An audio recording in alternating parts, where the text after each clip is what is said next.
Fin de campagne oblige, l'heure est à la séduction des électeurs israéliens encore indécis ou tentés par d'autres horizons.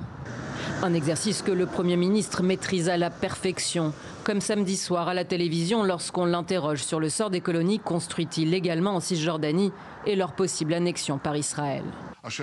Vous me demandez si nous passerons à l'étape suivante? Eh bien la réponse est oui. J'appliquerai la souveraineté israélienne sans faire de distinction entre les plus grands blocs de colonies et les colonies isolées. Autrement dit, s'il est réélu, le chef du gouvernement est prêt à rendre irréversible l'occupation des territoires palestiniens et définitivement impossible un accord de paix basé sur une solution à deux États.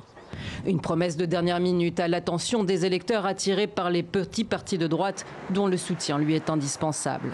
Comme celui de l'actuel ministre de la Justice. Au nationalisme encore plus décomplexé, souvent caricaturé, la jeune femme ne recule devant rien pour répondre à ses détracteurs, à l'image de ce clip, parodie d'une publicité pour un parfum nommé fascisme. Du côté palestinien, les dernières déclarations du Premier ministre israélien ne surprennent pas. Mais les autorités mettent en garde contre un tel projet.